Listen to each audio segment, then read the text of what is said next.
Hi, my name is Emily, and for my video assignment, I have decided to question and address who is responsible for decolonising and ensuring diversity within medical education. To start, I am using the Cambridge Dictionary and a definition published in a paper by Hartland et al. To define decolonisation within this context.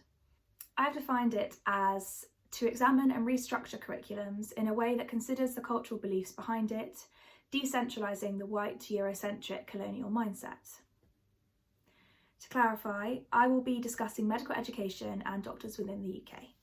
As a summary, the main points that I will discuss include the impact of a non-diverse medical education on doctors and the importance of this, why there may be resistance to the movement of decolonising the medical curriculum, where this resistance may come from, and who might be responsible for it. According to the General Medical Council, the role of a doctor is to care for and ensure the safety of patients. Some ways they may do this includes contributing to discussions and decisions improving the quality of services and outcomes for patients, and promoting an environment free from unfair discrimination, bearing in mind that colleagues and patients come from diverse backgrounds. If this is the standard at which doctors are expected to work, how can they achieve this if the education that they receive, as explained by Hartland et al., has racism inherently built into the curriculum?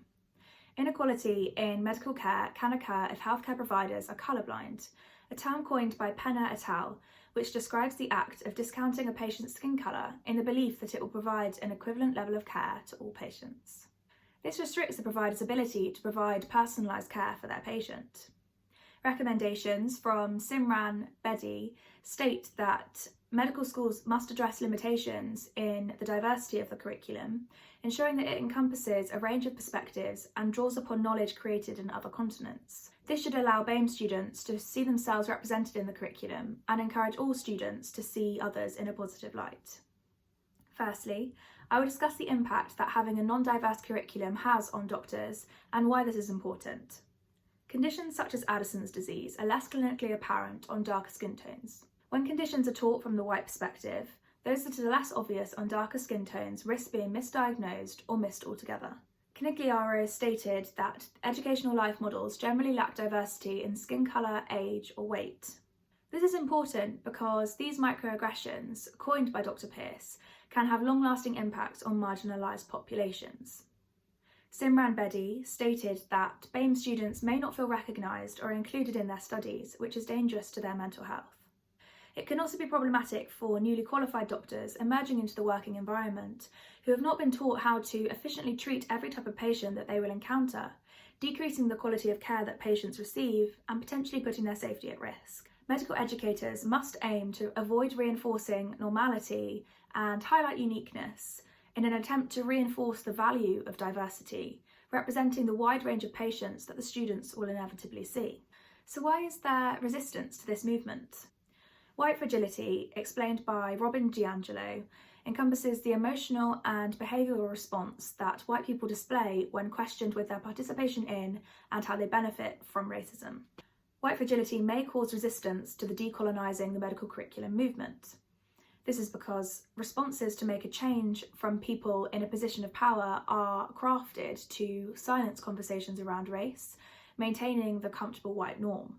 This halts any progression to make a sustainable change within medical education.